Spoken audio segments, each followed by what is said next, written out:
How's it going, everybody? This is the Nitty Gritty. We are back with you, and we are going to return to our Spotlight series this week. And we are ready to celebrate the holidays with you. As you can see, we happy holidays to everybody out there, right, Leonard? Exactly. At the time of this recording, I always feel I need to say that Yeah. when things are Yeah. So if you're time. listening to this in April of 2021, then it's obviously not the holidays. It's actually not the holidays. And I would like to know that this was an audible at the last minute, but I'm doing this So not you're only for saying if you had chat. more time to prep, you would have found better headwear? I would. I hoped I would have found better headwear, but Well, Leonard, I'm sure you'll agree that I can't think of anybody I'd rather ring in the holiday with than Outback Jack. oh, great segue. Yeah.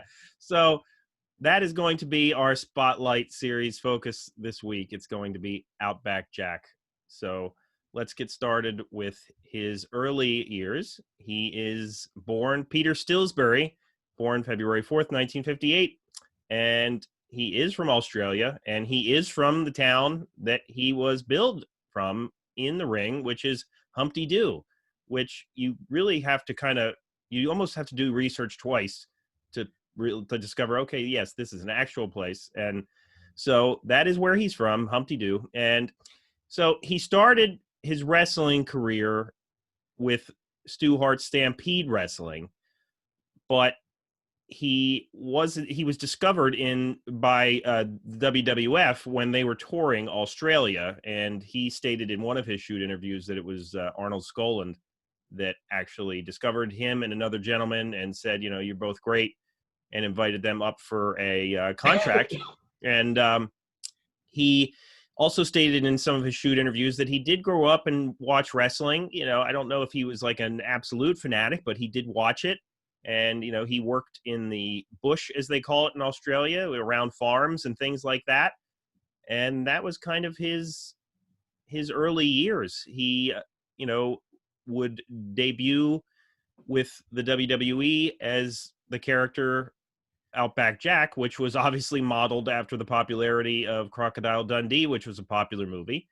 He would be seen wearing an Australian bush jacket and appeared in many vignettes, which are still available on YouTube to be seen if you want to see them.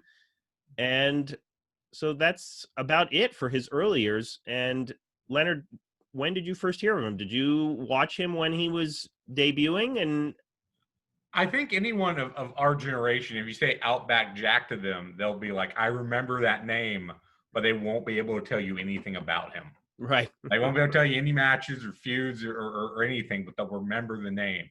And where I really remember him from is actually not from television, but from WWF magazine. Occasionally, my mom would let me get a copy off the newsstand, and I would always look at the merchandise section at things I would be never allowed to have. And I remember he had like a shirt and I think an action figure and some different merchandise, and remembering, oh, well, who is this guy? I don't remember seeing him off of TV. And of course, you can't talk about him without mentioning Crocodile Dundee, because Right. Aussie exploitation was huge coming out of the success of that movie. You know, Australian stuff worked into all kinds of different things over here in the U.S. Is that a word? And if it's not, we need to make it one. Aussie exploitation, I believe it is a word for using Australian elements to push things, or similar to black exploitation, or Absolutely. Irish exploitation, which around St. Patrick's Day you'll get a lot of these. Yes, that's definitely a thing. That's The thing. So yeah, we're getting off on a tangent, but but anyway, you know, I wonder kind of what their original plan for him was, because he wasn't on TV a whole lot. right. I thought he was only with them for something like 3 to 6 months, like Bully Busick was, who we talked about.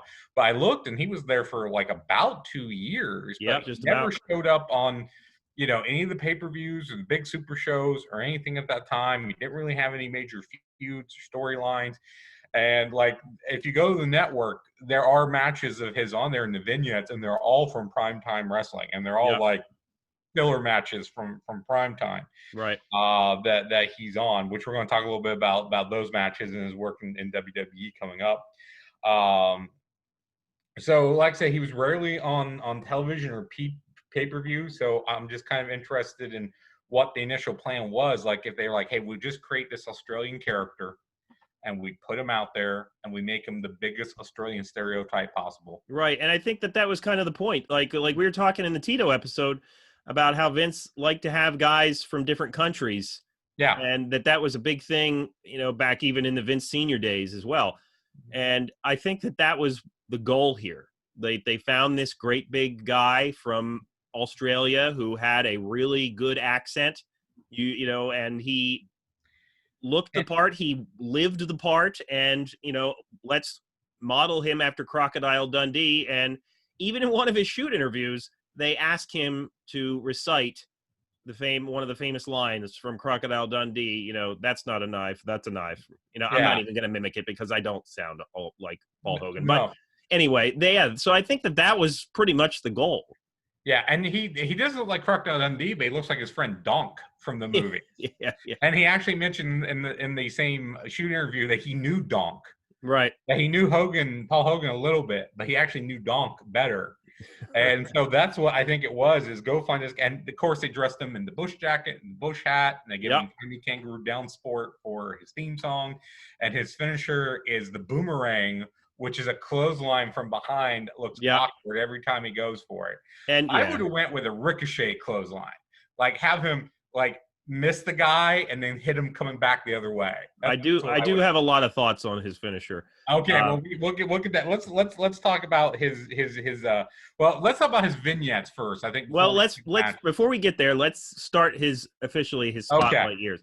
So Stillsbury did make his debut on November of 1986 as obviously Outback Jack. He would, as Leonard talked about, he had a lot of jobber wins, and eventually he would become a jobber himself. He did have some feuds, which we'll touch on in his matches section, and he would have some small angles here and there, but basically we should talk about this now before we get to his notable matches.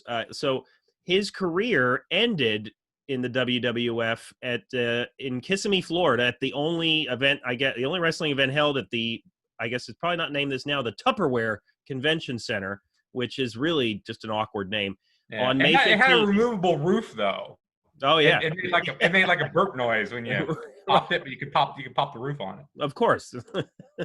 And his last match was against Greg Valentine, May 15th, 1988. So as Leonard said, he was just a handful of months shy of having a 2-year career, and the outcome of this match, as it's listed on Wikipedia, is a mystery, and we'll talk some more about that. But one of the things that was notable during his time in WWF were the ribs that were done to him, and you can find some clips of interviews with Greg Valentine, with Brian Blair, and you can hear him talk about it himself in his shoot interviews. Basically, he had a really contentious relationship with the Bulldogs. Yeah, and from everything I've known, those are two guys you don't want to piss off. Yeah, and we're going to get off on a tangent here in a second, but so in some of the shoot interviews, Outback Jack was, being from Australia, he was a drinker. He liked to have a good time, and in wrestling, a lot of people like to play ribs on one another. And as I think it was Brian Blair who talked about it, there was one night he was trying to outdrink Mr. Fuji. And I watched that one, so yes, I know what you're talking about. And so apparently what happened was Dynamite Kid put some Halcyons in his beer, and not just one Halcyon, which would probably knock you out, but several Halcyons, which I think Blair said 5 or 6. Right, which could have killed him. And, this really got out of hand to the point where they, took him to his room, and there was trash talk back and forth, and they shaved his head, and they even apparently, so the story goes, Dynamite even, pissed in this guy's face. And he, Outback Jack replied, I've had tougher blokes than you pee in my face. So, those are the kind of I made a note of that. Right. That quote. So, I'm going to get off on a tangent here because I listen to a lot of podcasts and they talk about ribs, and they always talk about them in a comedic way, in a funny way. This Hearing stories like this basically cements that I'd never be able to be in the wrestling business, because if a dude does something to me that's supposed to be a joke and it could conceivably kill me, it stops being a rib. Then to me, there's has to be a line. You can't just any screwing with another guy or hazing or whatever you want to call it. It can't just be chalked up to a rib if you have the guy's life in jeopardy, or if you're peeing in my face. I don't care who you are. Like, if you're peeing in my face, when I wake up and come to, there's going to be some potatoes thrown at some point, as they would say in the business. So I just like, and by all accounts, the Bulldogs were the worst with Yeah, this there's kind of tons stuff. of stories about them doing things like that and pooping in people's bags. And Right. and there's Greg Valentine tells a story that he thinks led to Outback Jack getting cut from the business, where they were on an airplane, and again they drugged him, Outback Jack again, and knocked him out, and they glued his hat to his head. Right. And he had to rip the hat off, which caused his hair to come out. So he looked like crap, and they were like, "We can't wrestle like that." So Yeah. they fired him, according to Greg Valentine. And I mean, if they let him go for that, they were probably looking for a reason to let him go. And so the hat incident, you can tell they let him wrestle at least once with that new haircut, because there is a match, one of his matches with Frenchie Martin, and we're kind of jumping ahead to his notable matches, but oh well. One of his matches with Frenchie Martin, you can tell he has a haircut, and Bobby Heenan, who is on commentary, says Outback Jack has a nice haircut there, and Gorilla Monsoon replies, it probably didn't cost him anything. So it's just little moments like that. Clearly, everybody knew what was going on, and you really feel bad for the guy. After I heard that shoot interview and then I saw that match, I really did feel bad for him. And what a business it was in the 80s. And since you mentioned Bobby Heenan, we should mention that his nickname for Jack was Outhouse Jack. Yeah, which is consummate Bobby Heenan. And I have to, Dynamite Kid, he was not the guy you would want to mess with, until. No, he will come get you. He seems like he would come get you anyway. But if you messed with him, he'd come get you like triple. Right.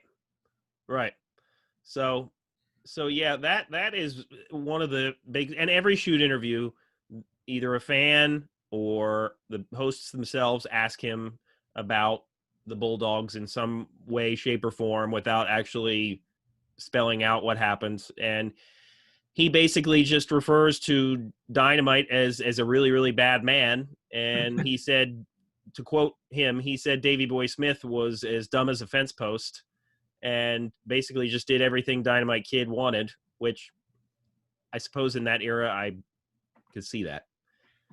But yeah, so, and in terms of how he left the business, he plays very close to the vest whenever anybody asks him about Vince.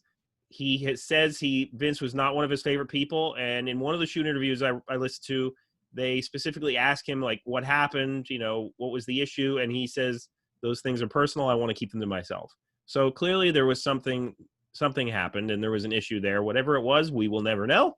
Mm-hmm. But on that note, since we already kind of talked about one of his matches, we will move on to his notable matches. Mm-hmm. And as we said, he got a lot of wins over jobbers: Jose Estrada, Steve Lombardi, Barry Horowitz, Iron Mike Sharp. He had a lot of stories about Iron Mike Sharp in his shoot interviews. He would have matches with Nikolai Volkov and the Iron Sheik, and some of these jobber matches are there, but some of the more notable names I just mentioned, those matches are hard to find. But there were matches that I watched with Barry Horowitz, with Rick Rude, with Frenchie Martin. We just talked about that one where it's obvious he had issues with his hair. There's a match against Butch Reed. And yeah, I found there's a lot on the network too if you just search for Outback Jack. And so I watched ones of him with Johnny K9, Barry O, who's Bob Orton's brother, The Raider, One Man Gang, Bad News Brown, a tag match against two jobbers where his partner is SD Jones. 3 matches with Jose Estrada. I watched one with Frenchie Martin, who looks like Wolfman Jack. Yeah, he does. One with Tiger Chung Lee, one with Killer Khan, which is the only win I think I've ever seen Killer Khan get. Yeah, and on Killer Khan, a Mhm. lot of people asked him about Killer Khan, and he said that he was the laziest, heaviest person that he was ever in the ring with. He was billed as like 310, but felt like he weighed around 400. So he mentioned that in multiple shoot interviews that he was very lazy and was an okay guy, but wouldn't help you at all in the ring. And apparently the only 6-man tag that the Islanders did when they were a 3-man crew. Right. I was going to mention this one. Go Yeah, ahead. and Jack was partnered with Brady Boone and Steve Blackman. Right. I had to do a double take. I was like, oh, wow, it actually is Steve Blackman. Yeah, it's just not another dude named Steve Blackman. It is the actual Steve Blackman. Yeah, that was his last TV match. Yes, yeah. Yeah, and kind of a significant one because of the trying the Islanders as a trio, which did. Right, and I wonder why they didn't stay a trio, but the guy had a really weird look to him. I mean, he had a tattoo, like a giant obviously Samoan tattoo, but it was all around his waist and stomach area and his legs, and I assume his rear and everywhere that you can't see. Mm-hmm. It was a weird look, but it was cool to see Steve Blackman with long hair. Mm-hmm. And one of the notable things about his matches is that he talks about in his shoot interviews that there was a plan, or at least it was a conversation, that he and Hillbilly Jim were going to get the tag belts at some point down the road. There are some interviews and some clips with he and Hillbilly Jim, and it did seem like they had chemistry. And there's some matches with the two of them tagging up as well. Did you see any of those clips with Hillbilly? No, those I didn't watch. I saw a couple where he tagged with SD Jones, but I didn't see any Hillbilly Jim. I didn't find that. Yeah, there was one clip I saw that was funny. They were trying each other's native dishes. Like Hillbilly Jim, I think, is from Kentucky. Yes, and so they would exchange foods, which was funny. And he kind of hints that it was backstage politics and possibly the Bulldogs that, prevented that tag run from happening. He, would talk about at the end, he, just kind of got tired of it and didn't want to do it anymore. At the same time, he wasn't as over anymore. So that was kind of the end of his career in that way. And, yeah. You talked about SD Jones. I did watch one match with SD Jones versus Demolition. Mm-hmm. The one that I watched, it was against a couple of jobbers. Right. But to say, if you watched one Outback Jack match, you've seen them all. Right, and like we should talk about his style. He had a pretty traditional style. I would say he was a basic power wrestler. It was like move, dead space, move, dead space. I think I made notes. The most complex move that I saw him do was like an atomic drop and a hammer lock. Right. And my favorite match of his was actually the first one that pops up on the network with Jose Estrada. Jose's, and it's a bit of a longer one. I think it's almost 10 minutes. And Jose's on the offense for most of it. Kelly's leading through it.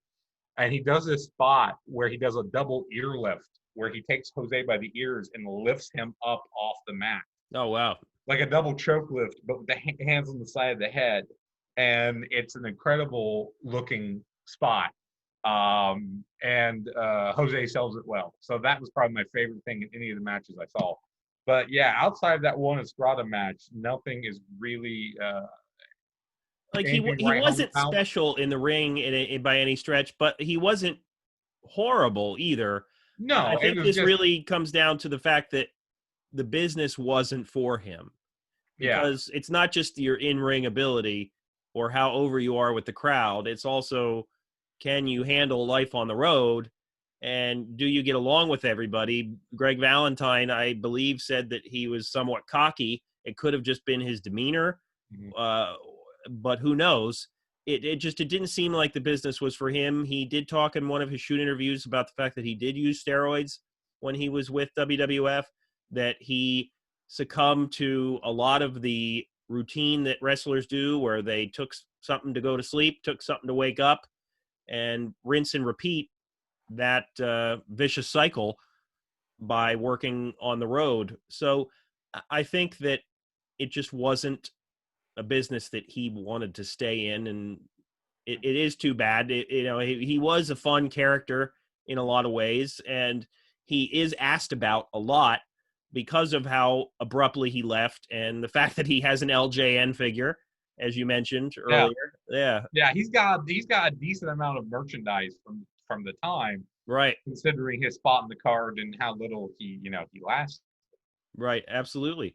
And so we will move on. Oh, you know what? No, we're not going to move on yet. We didn't talk about the boomerang. So the boomerang, I think, a finishing move, which is a clothesline to the back of the head, could conceivably be interesting.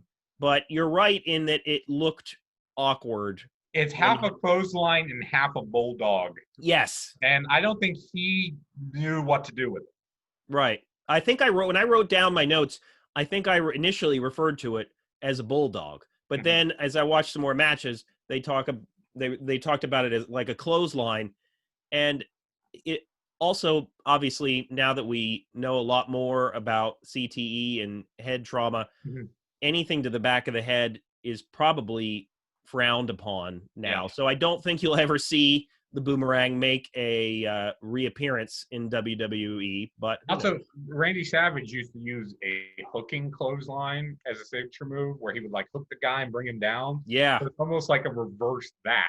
Right, hooking him from behind, he's hooking him from instead of in front, from behind. And I suppose, based on the fact that it is to the back of the guy's head, and you can't see what's happening to you if you're the guy getting the move done to you, it's harder to take it in style. Whereas some guys do clotheslines and they can do a flip, or they can twist around or make it look really great, like when JBL would do his clothesline from hell or whoever. It's harder to do it when you can't see it coming. Yeah, and to fall front instead of like falling back, where you could do a flip cell or things like that.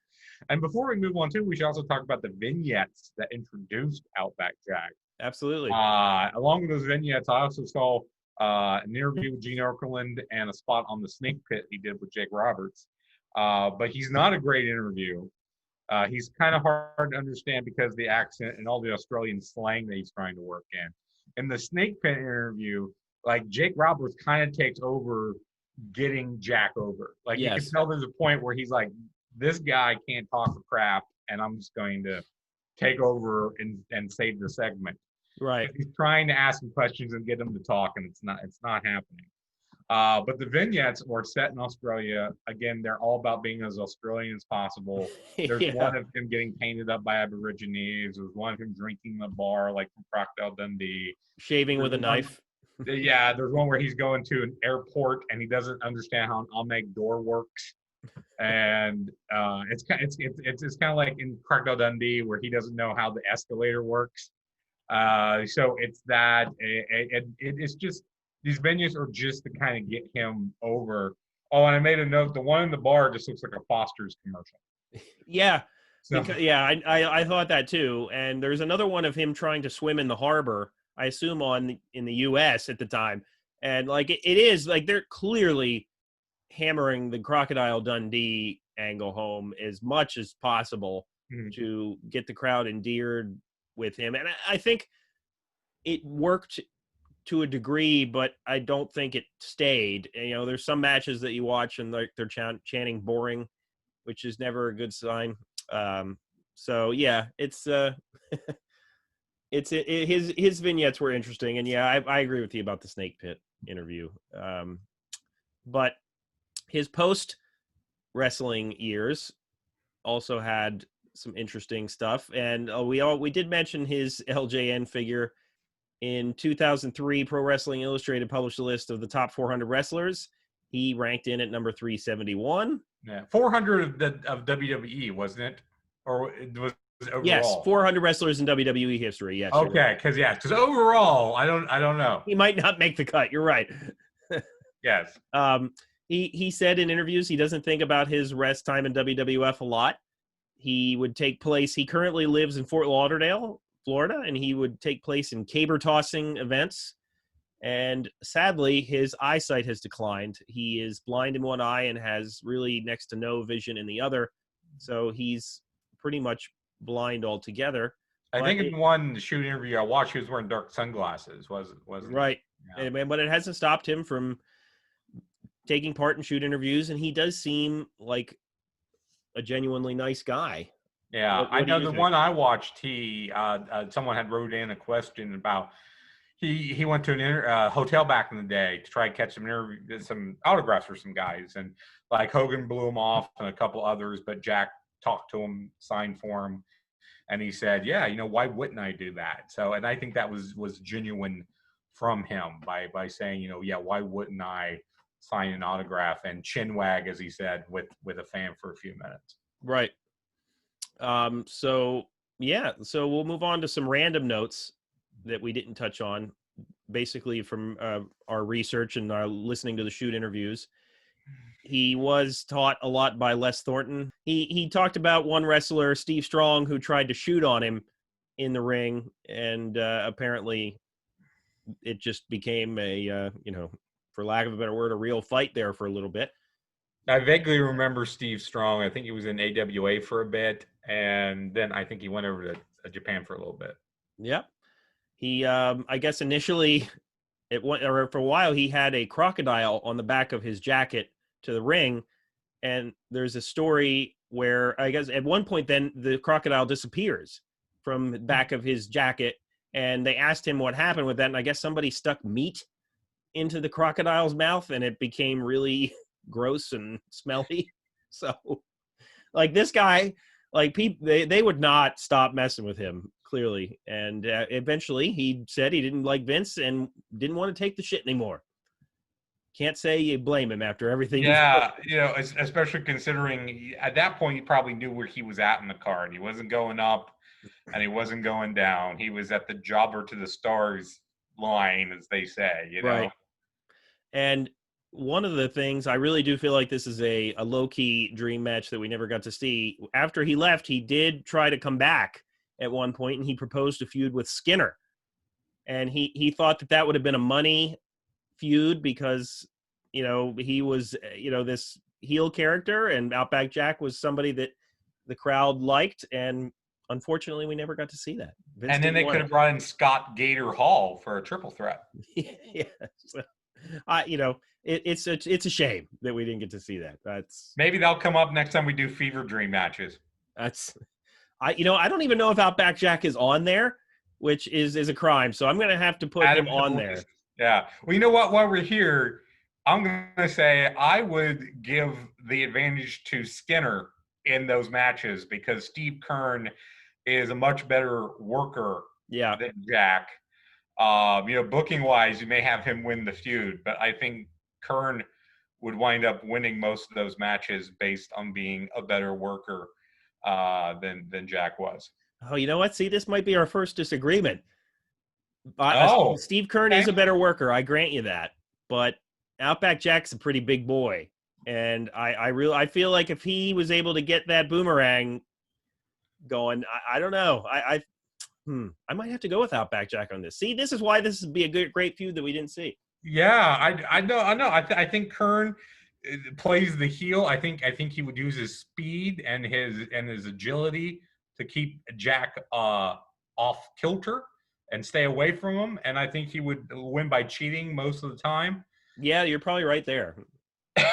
So, I think Skinner wins most of those matches. Unfortunately, we'll never get to see it. He would spit tobacco juice in Outback Jack's eye. That's true. Much like how Killer Khan sprayed Jack with the green mist. Right. And on that match, Jesse, like Gorilla was going off, and Jesse was like, I think it was Jesse Ventura, was like, maybe that was tobacco juice. Maybe it was chaw. Yeah. Bruno Sammartino was on there. It was a 3-man booth. And it was Bruno who was going off on what it was. And Jesse was like, maybe he's just in the chew. I don't know. The good old days of commentary. Mm-hmm.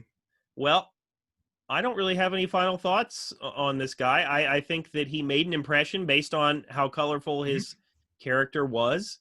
His in ring style wasn't the greatest, but I've certainly seen worse. And even though he was only around for about 2 years, it was cool to talk about him and to watch his matches. And I think that people still talk about his theme music, which was Yeah. very upbeat. But Leonard, do you have any final thoughts before we send it home? No, not really. I think we pretty much said all we can here on him because he did have a short career. We pointed out kind of where he came from and why, and as I said to start with, I think any one of our generation remembers the name, if not a lot about him, and it was because of the gimmick. A lot of these spotlight guys we're talking about, it was because of the gimmick that they were so memorable, and that's certainly the case here with Outback Jack and the time frame that he came around, being that Aussie exploitation was Right. quite big at the time. All right. Well, we thank you for joining us. And if you have any thoughts on Outback Jack, please let us know. Also, check out my other show, Dailies to Downloads. And for Leonard, my name is Chad, and we will see you next time where we talk about announcers. Thank you.